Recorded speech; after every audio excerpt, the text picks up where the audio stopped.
Hello everyone, मैं हूं doctor Atul Mahajan. I am a consultant orthopaedics and sports surgeon. आज हम बात करने वाले हैं नी ऑस्टियोआर्थराइटिस के बारे में। नी ऑस्टियोआर्थराइटिस या आम भाषा में बोलें घुटने में गठिए की परेशानी। सबसे पहली चीज़ जो मैं क्लियर करना चाहूँगा वो ये है कि घुटने में उठने वाला हर दर्द, नी पेन, हर दर्द यूजुअली नी ऑस्टियोआर्थराइटिस की वजह से नहीं होता। बहुत से रीज़न्स हैं, बहुत से कारण हैं, बहुत से रिस्क फैक्टर्स हैं, लेकिन मोस्ट कॉमनली जैसे जैसे एज बढ़ती है और मोर देन 50-55 ईयर्स के बाद जो घुटने में पेन आ रहा है, जो सबसे पहली कंडीशन हम रूल आउट करना चाहते हैं वो कहीं ना कहीं गठिए की परेशानी होता है, यानी कि नी ऑस्टियोआर्थराइटिस। तो क्या क्या कॉजेज़ हैं, क्या रिस्क फैक्टर्स हैं, क्या इन्वेस्टिगेशंस करानी चाहिए, क्या ट्रीटमेंट मोडालिटीज़ अवेलेबल हैं, इसी के बारे में आज कुछ चर्चा करेंगे। तो चलिए शुरू करते हैं। तो सबसे पहले तो क्या होता है नी ऑस्टियोआर्थराइटिस, तो उसके लिए ये समझना बहुत ज़रूरी है कि ये हुआ कैसे और क्यों हुआ। नी जॉइंट जो है, नी जॉइंट बेसिकली आपकी थाई बोन यानी कि फीमर और लेग बोन यानी कि टिबिया, ये दोनों बोन्स कहीं ना कहीं अपना एक जो जॉइंट बनाती हैं जिसे आप नी जॉइंट कहते हैं। अब बोन्स के एंड पे जो कवर होता है, एक परत होती है जिसको कहते हैं आर्टिकुलर कार्टिलेज।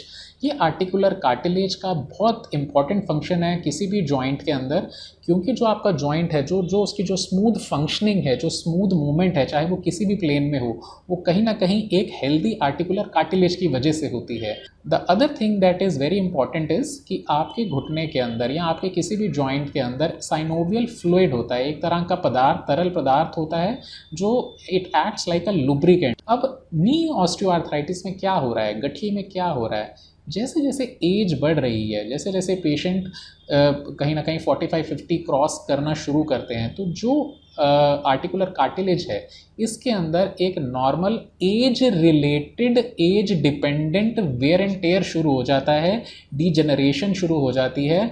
और जैसे जैसे एज बढ़ती है ये डीजेनरेटिव प्रोसेस, ये वेयर एंड टेयर प्रोसेस कहीं ना कहीं प्रोग्रेस करता है। तो ये प्रोग्रेसिव कंडीशन है, जैसे जैसे एज बढ़ेगी ये आर्थराइटिस बढ़ेगा।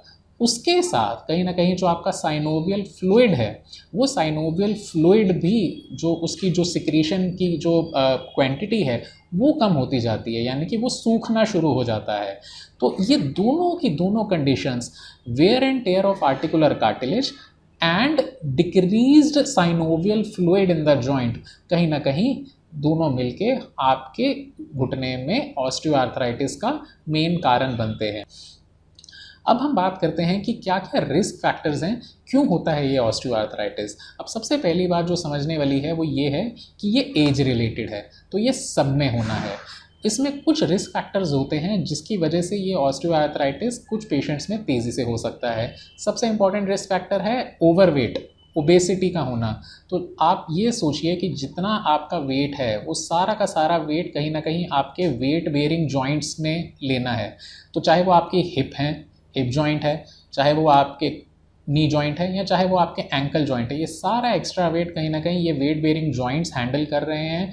जितना ज़्यादा वेट रहेगा उतना ही ज़्यादा चांसेस रहेंगे कि आपके ये जॉइंट्स के ख़राब होने के रिस्क बढ़ जाता है।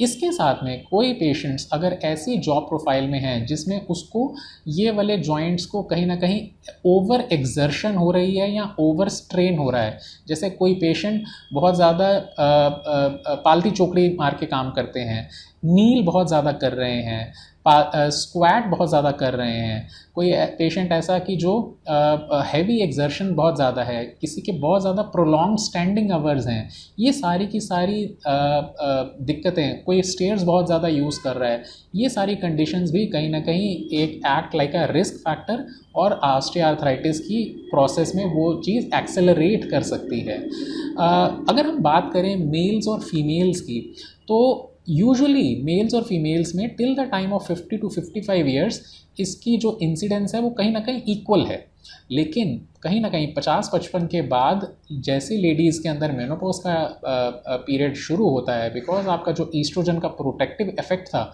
वो ख़त्म हो जाता है, तो उसकी वजह से यूजुअली ये जो डीजेनरेटिव प्रोसेस है लेडीज़ में दुगनी स्पीड से बढ़ता है। तो लेडीज़ में 50-55 के बाद ये जो प्रोसेस है काफ़ी तेज़ी से बढ़ सकता है।